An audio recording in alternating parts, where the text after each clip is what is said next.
Assalamualaikum warahmatullahi wabarakatuh.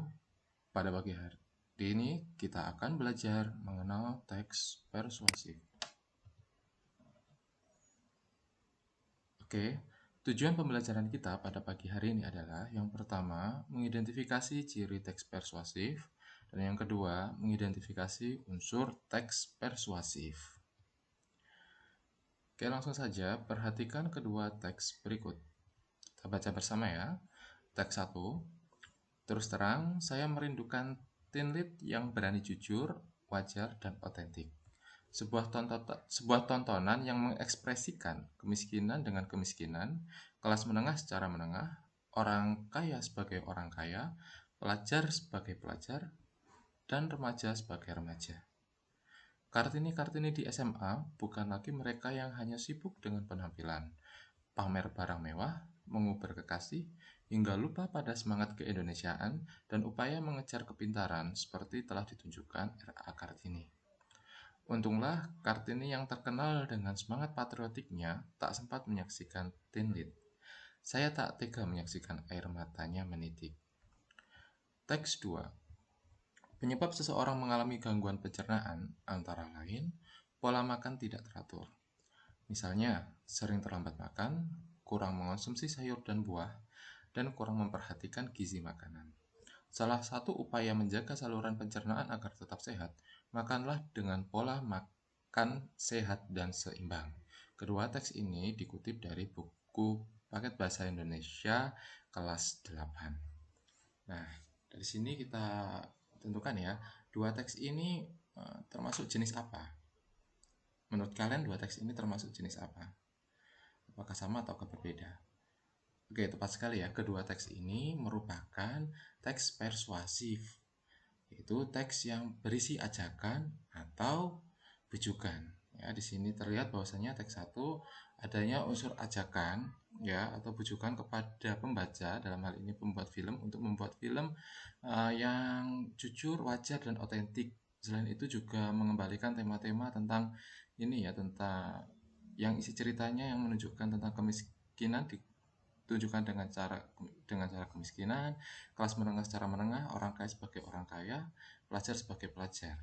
Ya, selain itu juga ingin adanya semangat keindonesiaan dan upaya mengejar kepintaran. Sementara teks kedua terlihat jelas bahwasannya di sini di bagian akhir penulis ingin mengajak pembaca melakukan pola makan sehat dan seimbang. Ada di kalimat terakhir. Nah, berarti kedua teks ini merupakan teks persuasif. Seperti yang dijelaskan tadi di awal, bahwasanya teks persuasif merupakan teks yang berisi ajakan atau bujukan. Nah, ajakan dalam teks persuasif itu bisa secara tersurat atau tersirat. Nah, kalau tersurat itu tertulis secara langsung, ada ajakannya secara langsung. Kalau tersirat secara tidak langsung. Nah, untuk tersurat biasanya ditandai dengan adanya kata harus, sebaiknya, dan seterusnya. Ada kata-kata rekomendasi untuk melakukan sesuatu. Selain itu juga ada rekomendasi untuk melarang sesuatu, yaitu kata jangan, hindarilah, dan seterusnya. Sementara itu, apabila tersirat, maka pesan tersebut tersembunyi di balik pernyataan, ya, tidak secara langsung tertulis. Tadi di contoh awal tadi terlihat jelas bahwasanya untuk teks 1, kita kembali lagi ya, teks 1 merupakan contoh yang ajakan secara tersirat, tidak ada kalimat ajakan secara langsung di sini. Tapi kita tahu bahwasanya penulis ingin berharap pembaca, dalam hal ini pelaku film, membuat film yang berani jujur, wajar, dan otentik, serta menampilkan semangat keindonesiaan dan upaya mengejar kepintaran. Sementara di teks 2 terlihat jelas bahwasanya ini secara tersurat atau tertulis, yaitu di kalimat terakhir ada kata ajakan di sini, makanlah.